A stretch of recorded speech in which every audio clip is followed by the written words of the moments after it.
The theme is mother, and I'm just going to start. And if anyone wants to look for us, we are on Facebook.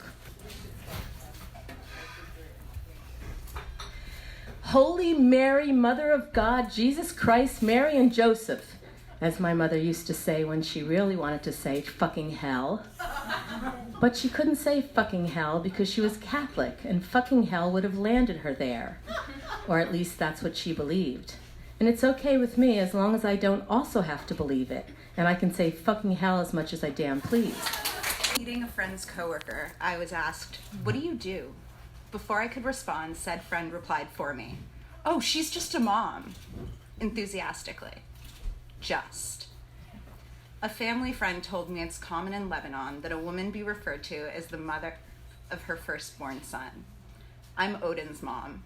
I used to be Paula. This piece is called Passover the Musical.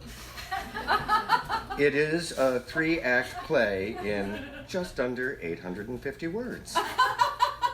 Act 1. Curtain up on Huntington Lake's mom's condo in Delray Beach, Florida. Passover morning.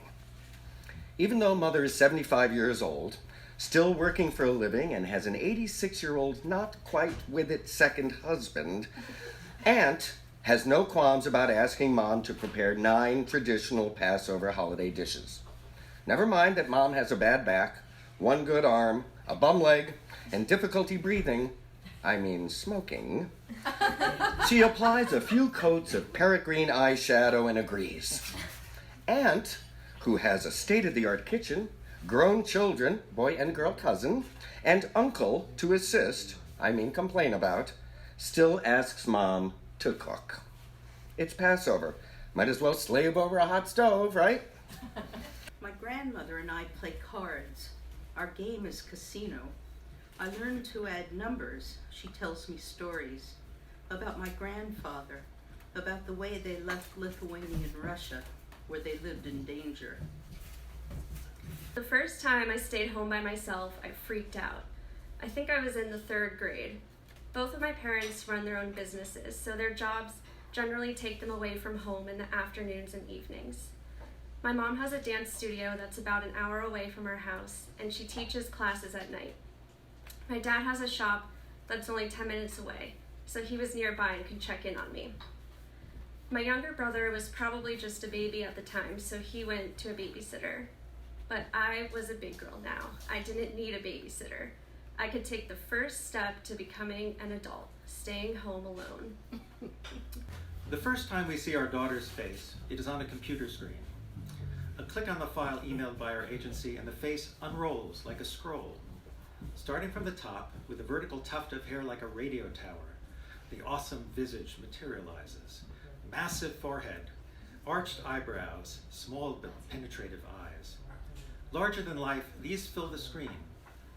We maneuver the middle half of her face into the frame and are met with a look of cold command worthy of the Empress Dowager herself. Command, intelligence, seriousness of purpose, even wisdom. Admirable traits all, but not ones we look for in a baby. So, what is it that makes us feel she is the child the gods have destined for us, as surely as if we coupled on the carpet of heaven? Mary Elizabeth Carter would grow up in Nashville, Tennessee with a genius for numbers.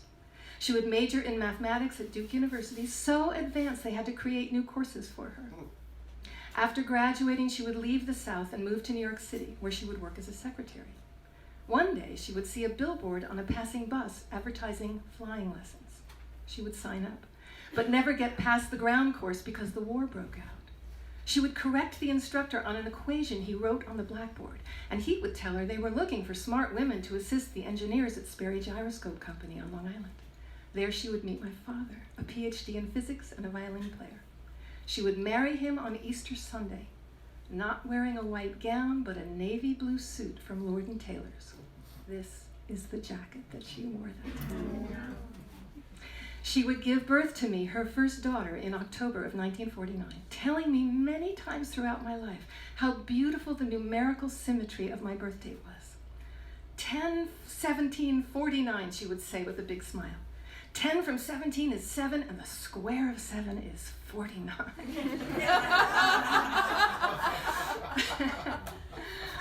She would name me Elizabeth, giving me her middle name.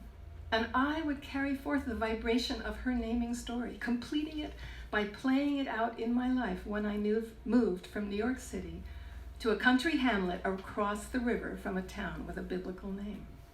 Interestingly, her father, who I never knew, wrote a book about St. Paul, who had an epiphany and changed his name from Saul to Paul on the road to Damascus, the same road that Joe and I had walked. Then I would end up changing my name, something I had never planned on doing, based on a system of numbers, numerology.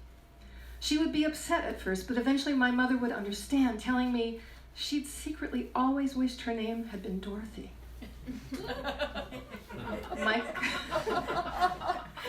My cousins would later tell me of a sibling, a little girl named Dorothy, who died before my mother was born. Dorothy only lived a few months. My mother would live a very long life.